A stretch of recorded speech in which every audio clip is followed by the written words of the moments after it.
So we used to stay in this 5-acre property on Wade River Road, and it was right on the border between the urban area and the rural area. And because it was quite a big property, we had a couple of animals there. We had some chooks, and we had goats, and we had some pheasants running around, and we had obviously had children. And in amongst these animals, we had the world's most rubbish chicken. It was rubbish. His name was Daisy. It was a cockerel. And Daisy was rubbish for two reasons. First of all, Daisy had proper anger issues. He just hated the world. He hated everyone. And I think it's because when we originally got him, he was sort of dinky, and we thought he was going to grow up into a hen. And then he turned out to be a cockerel. And you can't tell because they don't have like nuts hanging down or anything. So he grew up into a cockerel.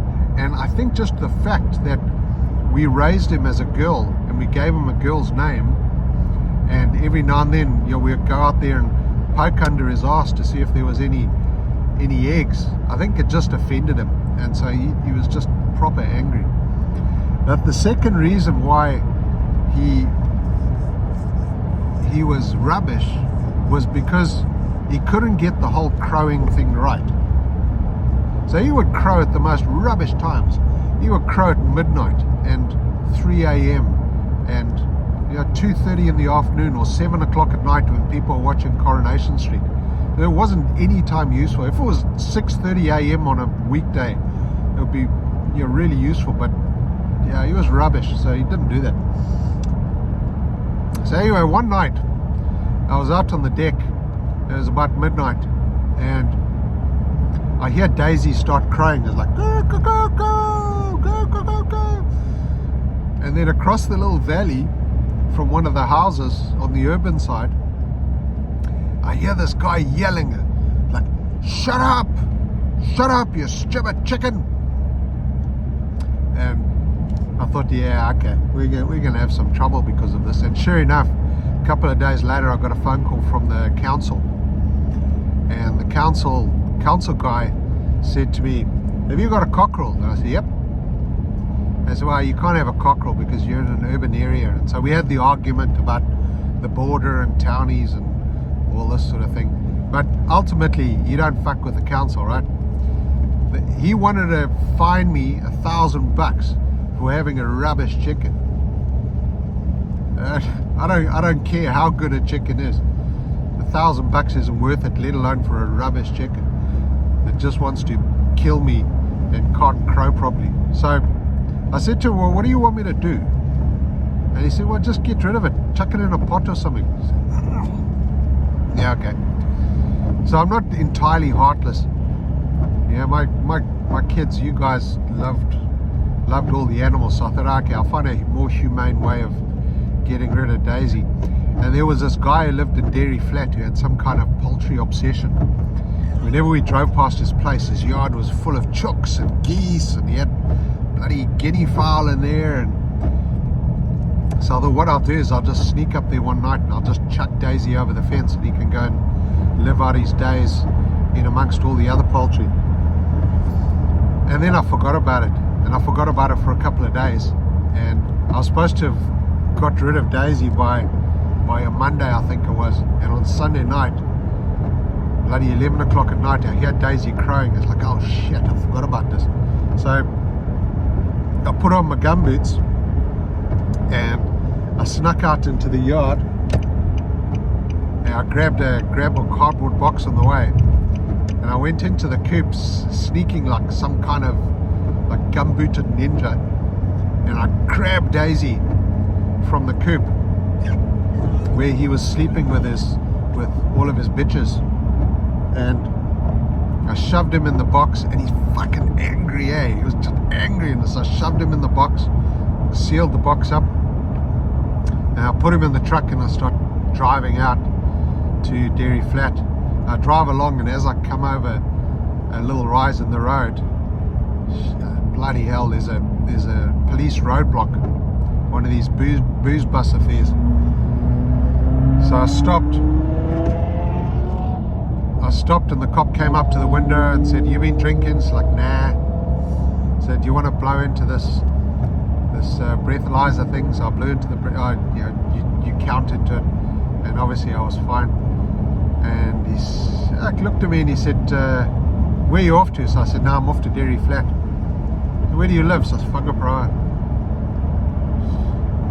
"What's in the box?" So I said to him, "Oh, it's a chook." He goes, "Oh, it's a chook." I said, yeah, it's a chook. He says, "Can I have a look?" Yeah, okay. So he came round to the passenger side, opened the door, and I was expecting him just to like open the box a little bit and shine his torch in to have a look at Daisy.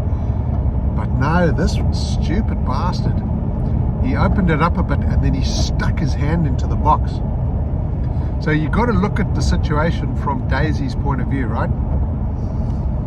He's been raised as a girl, so he's angry.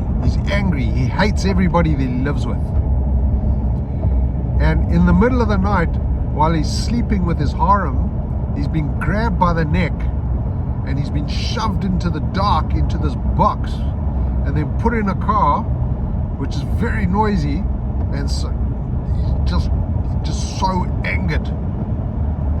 So when the cop stuck his hand in, he thought, fucking getting groped as well, this is just insult to injury. And so he attacked the cop's hand and attacked it with vigor. He's scratching and pecking and stabbing his beak into it. And of course the cop, protect and serve my ass, the cop panicked and he pulled his hand out, which opened up the top of the box. And Daisy came flying out as a feathered ball of fury. And the cop, being the brave soul that he was, he slammed the door shut, leaving me stuck in the car with Daisy. And so I'm trying to grab Daisy, and I'm also trying to wind up the window, and Daisy's just gone mental and is just trying to kill me, scratching and pecking and clawing, and there's shit everywhere and my hands are bloody, and and then as I try to grab him, he leaps into the back seat, stands on the back seat and starts fucking crowing, which started the whole problem in the first place. Rubbish chicken. Anyway, I eventually managed to grab him and shove him back into the box, and my hands are covered in shit and fucking blood, and I shove him in the box, and I look at the cops, and the cops are just rolling about. They think this is just the funniest thing in the world. So this cop comes back to the window, and he knocks on the window, so I wind it down, and he says, "So here's how I see things." Here we go. So here's how I see things. You are dressed in your gumboots and a vest and your shorts. It's the middle of the night and you're driving out to a rural location with a farmyard animal. I said, what are you implying? And he says, "I can only assume that you have taken some kind of substance which has led you to believe that this is a good idea. Or," and I said to him, "Stop right there, buddy. Don't you dare say that you think I'm a chicken fucker."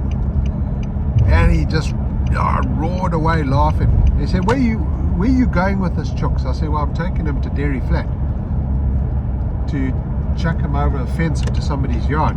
He says, "You can't do that. You can't just chuck it into somebody's yard. Now you've told us we're going to have to send you home with a chook." I said, "I can't go home with a chook and get me in trouble with the council." He says, "Looks like your problem." So I do a U-turn and I drive back home. It's like 1 o'clock in the morning, still with my rubbish chicken. I let him back into the coop. So anyway, the next day I dealt with Daisy, and it was easy as pie. Literally easy as pie, because Daisy ended up living the rest of his days surrounded by mushrooms and vegetables and a fine chicken gravy with a roof of pastry over his head. They were very nice, actually. Despite his anger, he tasted pretty bloody good. So, long and short of this story is that I had the most rubbish chicken in the world. And because of this rubbish chicken, the local cops think I'm either a drug addict or some kind of sexual deviant.